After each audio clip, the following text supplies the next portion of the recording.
Samantala, madalas ba kayong nakararanas na parang pagod o kaya'y hapong-hapo? Abay malaki raw po ang naitutulong ng essential oils at aroma touch para guminhawa ang ating pakiramdam. Yan pong sinubukan ni Pierre Pastor.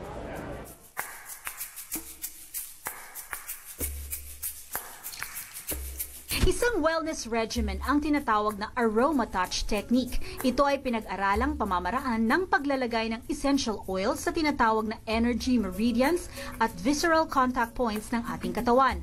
Makatutulong ito para magkaroon ng balanse ang sistema. Sa ibang massage clinics, 1 hanggang 2 oils ang ginagamit sa pagmamasahe. Pero dito sa G-Spa, sa kanilang Aroma Touch, 8 massage oils ang ginagamit sa isang masahian. At ang bawat oil na ito ay may ina-address na kondisyon ng katawan. Ang mga oils na ito ay certified pure therapeutic grade oils na nanonood sa ating katawan.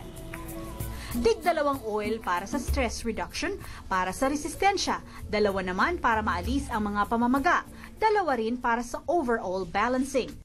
It's Melaleuca and the On Guard po. So ito po, nagpe-penetrate, once na pinata ko po, nagbo-boost siya na malabanan yung stress, yung tensions, the On Guard. Nagbo-boost po siya ng immune system natin. So binalabanan niya yung mga bacteria, yung mga fungal infections. Banayad at halos dampi lamang ang paghahagod ng essential oils. Walang mararamdamang diin. Hindi raw kasi ito hilot o masahe at hindi kailangan madiin sa pamamaraang ito. Samantalang trained at certified din ang aroma touch therapist. Light to medium strokes lang po. Kasi mas nag-focus po tayo sa therapeutic properties ng oils. 2 beses kada linggo ang rekomendado para sa aroma touch.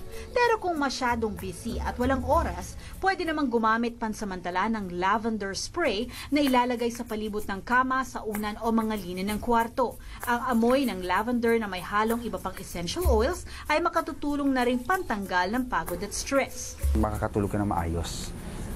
So you don't have to take anything else. Parang siyempre lavender is a natural way para makapag-relax, para pahinga.